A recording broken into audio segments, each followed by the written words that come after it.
اسلامی معاشرے یا ریاست کا جو پہلا ستون ہے، رکن رکین، وہ تو سورہ حجرات کی پہلی آیت میں آ گیا۔ اللہ اور اس کے رسول کی اطاعت بلا چون و چرا، جہاں حکم خدابندی اور حکم رسول آ جائے رک جانا، کوئی قانون قاعدہ، کوئی اللہ کی کتاب اور رسول کی سنت کے منافی نہ ہو۔ لیکن یہ دستوری اور قانونی بنیاد ہے۔ ملی زندگی، حیات ملی میں ایک اور ضرورت بھی ہوتی ہے، اس لیے کہ انسان میں جذبات بھی ہیں۔ مختلف افراد کو جوڑنے کے لیے ایک سیمنٹ سبسٹنس چاہیے، اور وہ جذباتی، کسی شخصیت کے ساتھ جذباتی لگاؤ، کسی قومی ہیرو کے ساتھ محبت، یہ باندھتی ہے ایک دوسرے کو، ان کے نقش قدم پر چلنے کی کوشش، انہیں امیٹیٹ کرنا، گاندھی کا انداز اختیار کرنا، نہرو کیپ اختیار کر لینا، جناح کیپ اختیار کر لینا، نہرو کٹ واسکٹ پہننا، ماؤ زیتون کا جیکٹ پہننا، سب کیا ہے؟ پھر 50 گز اونچے مجسمے گاندھی کے بنانا، ماؤ زیتون کے بنانا، اسٹالن کے بنانا، کس لیے؟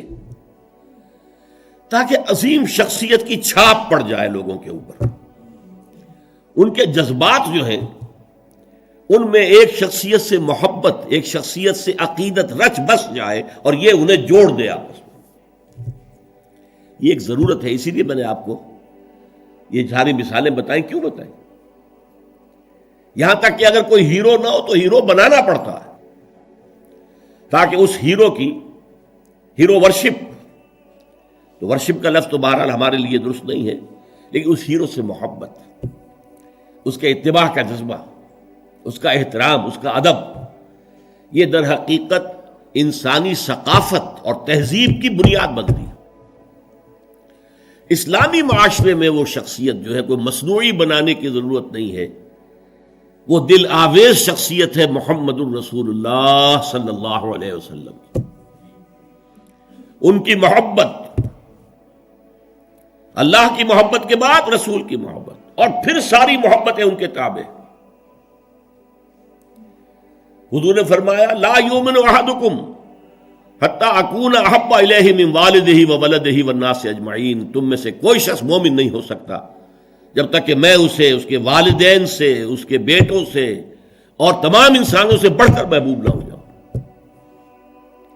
اور قرآن مجید میں آپ کو معلوم ہے آیت نمبر 24 سورہ توبہ کی، وہاں تو بہت زبردست دھمکی آئی ہے۔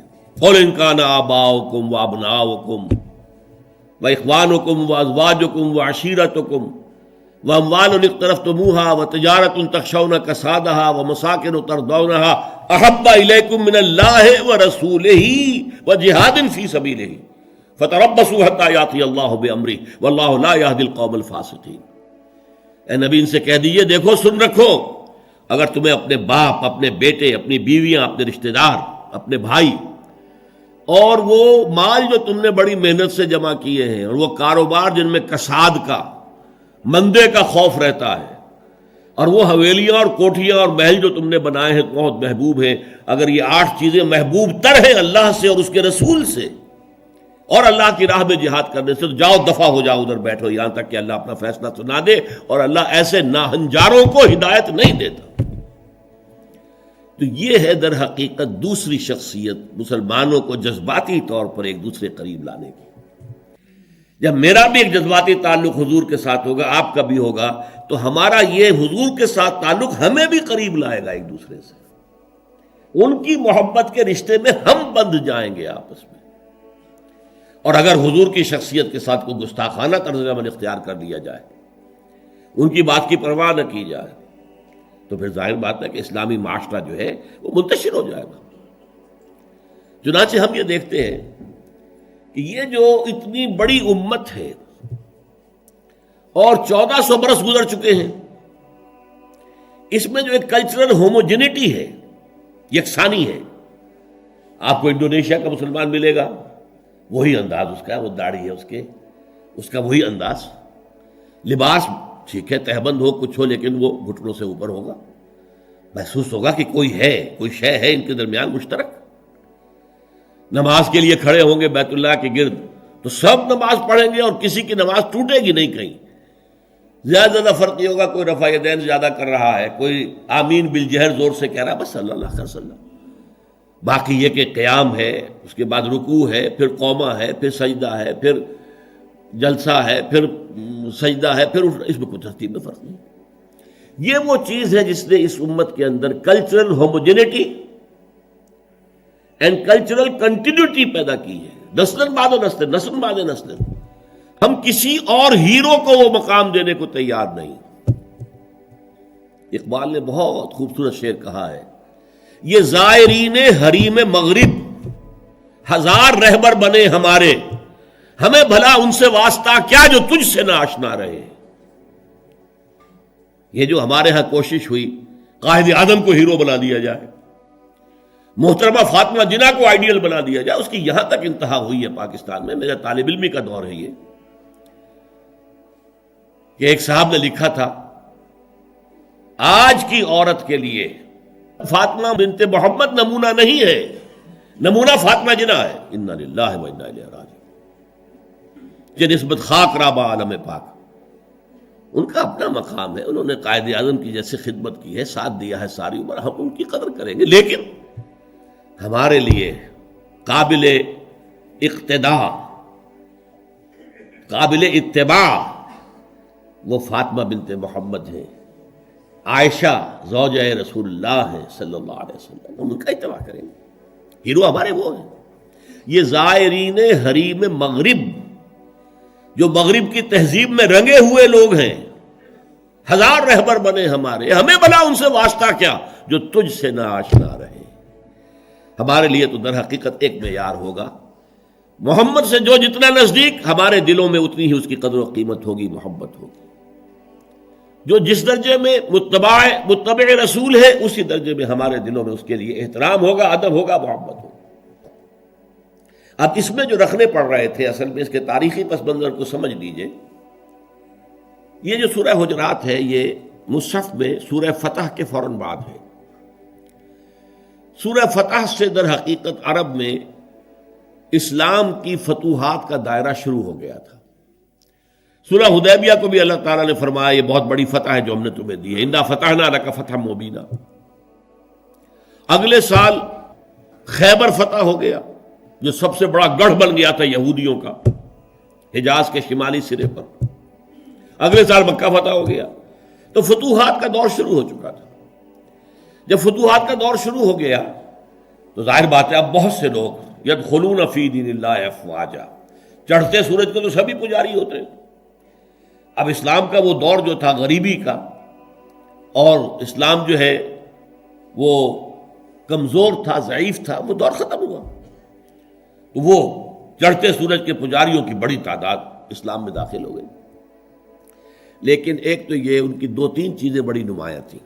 ایک تو وہ آ کر حضور پر احسان دھرتے تھے، دیکھیے ہم بغیر لڑے بھڑے اسلام لے آئے ہیں، ہم تو ایمان لے آئے ہیں۔ نمبر دو اکھڑ تھے، جو مزاج عرب کا ہے، اکھڑ، ادب اور احترام یہ ان کی لغتی میں نہیں تھی، بہت اکھڑ مزاج، قومن لدہ قرآن مجید نے کہا، جھگڑالو قوم، بڑی اکھڑ قوم۔ لہذا وہ حضور کے اس مقام کو نہیں پہچان پا رہے تھے۔ بس مان لیا آپ اللہ کے رسول ہیں، ہم نے مان لیا جی، بس اور کیا۔ لہذا ان سے بعض ایسی حرکتیں سرزد ہو رہی تھی کہ جو احترام رسول کے منافی تھی، اور احترام رسول کے منافی حرکتیں ہوں گی تو ملت اور امت کے پارا پارا ہونے کا اندیشہ ہے۔ سیمنٹ سبسٹنس جو ہے، جو جوڑ رہا ہے انہیں، وہ ایک تو قانون ہے، اللہ اور اس کے رسول کے احکام، یہ قانونی اور دستوری بنیاد ہو گئی، اور ایک ہے اللہ کے رسول سے محبت۔ ویسے تو محبت سب سے زیادہ اللہ سے ہونی چاہیے، لیکن ظاہر بات ہے کہ اللہ تو وراء الورا ثم وراء الورا ثم وراء الورا، اس کا تو کوئی تصور ہم کرتے ہی نہیں، کر سکتے ہی نہیں، کریں گے تو وہ شرک ہو جائے گا، کفر ہو جائے گا۔ جو بھی ذہن میں نقشہ جمائیں گے وہ اللہ تو نہیں ہے، کوئی اور شے ہے جو آپ نے بنا لی۔ می تراشت فکر ماں ہر دم خدا بندے دیگر، نیا سا نیا خدا بنا رہے ہیں۔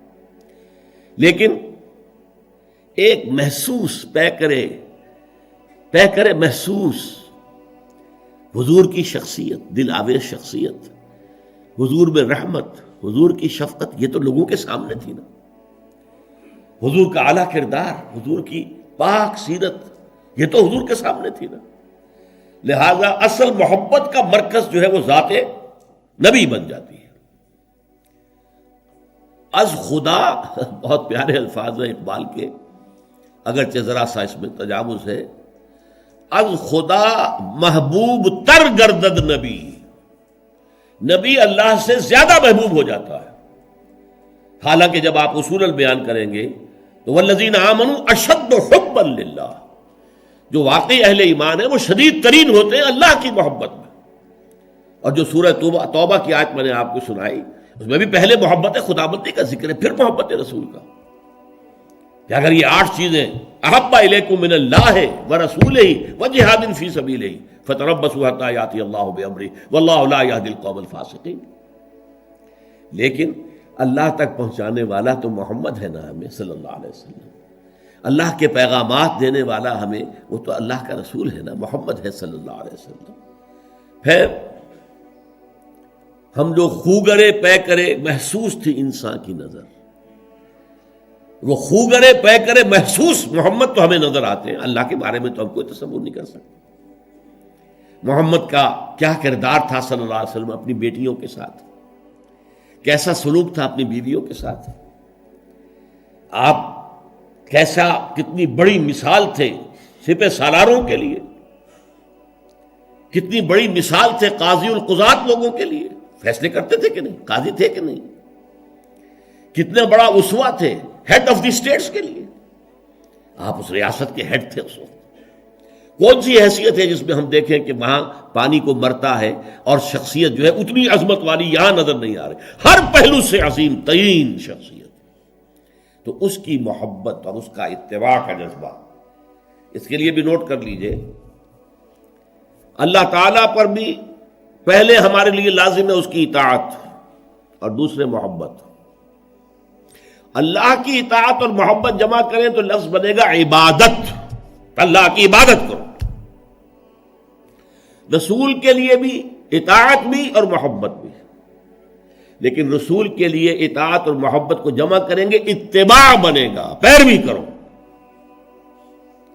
یعنی ایک تو ہے حضور نے حکم دیا، اس پر تو عمل کرنا ہی کرنا ہے، ورنہ تو ہم مسلمان ہی نہیں ہیں. ایک یہ ہے کہ ہم نے خود دیکھا حضور کیا کرتے ہیں، حضور چلتے کیسے ہیں، میں بھی ویسے ہی چلوں. حضور نے اپنے بٹن بند نہیں کیے تھے، میں بھی ساری عمر نہیں کروں گا. حضور فلاں سفر میں اس درخت کے نیچے سے ہو کر گزرے تھے، میں بھی ادھر سے ہو کے گزروں گا. اب یہ حضور کا حکم تو نہیں ہے نا، لیکن ایک جذبہ ہے، نقش قدم کی پیروی، اس کا نام اتباع ہے. تو جب اطاعت کے ساتھ محبت رسول کی شامل ہو جائے گی تو اس کا نام اتباع ہوگا. اللہ کا اتباع ہم نہیں کر سکتے، اللہ خالق ہے، مالک ہے، مدبر کائنات ہے، اس کی پیروی کیسے کریں گے؟